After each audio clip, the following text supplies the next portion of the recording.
So audiences large, Shopify store owner operators, they love tactics.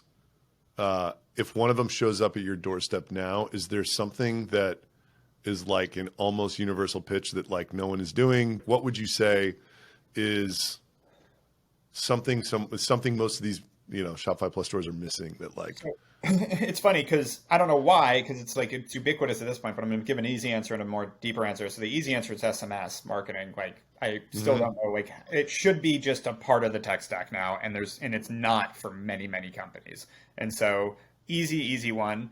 I think frankly what you guys are doing, like you're just capturing so much more data and so much more audience. Like retention.com is another one that's like it's just do it. Like it's not, there's no question here. You're trying to build a business, like you should check these boxes. And then the thing we've launched recently that I is getting really compelling really fast that we have about 2,000 paid users on so far is Hawk AI. We now have benchmarking data across 8,000 brands. So we can actually go in and identify exactly where the weak points are in your performance marketing and your revenue data and your different traffic channels and go, this is where you're missing compared to your industry. This is how much you're overspending on Facebook. This is what's happening here.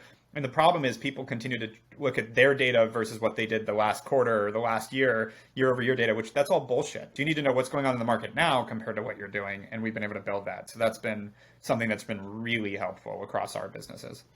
All right, you heard it from Eric Huberman first. SMSretention.com and Hawk AI. Yep. Love it.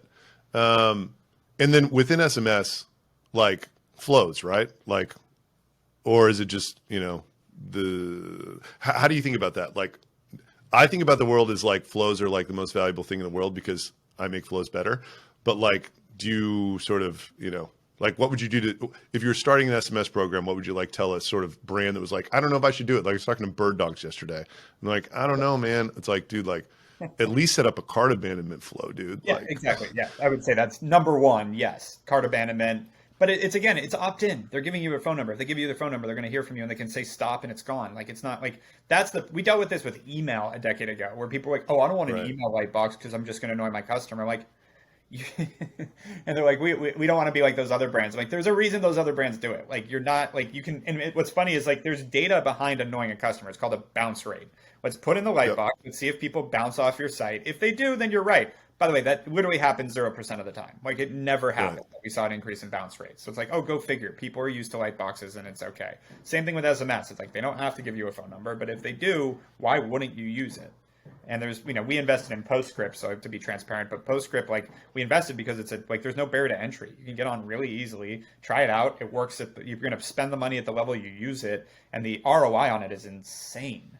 For the people It's that want to unbelievable. give you their phone number and communicate with you through text, the ROI is insane. And and you'd be surprised how big of a audience that is now. And it gets bigger and bigger and bigger. People are getting more and more used to using text for that. So, Yeah.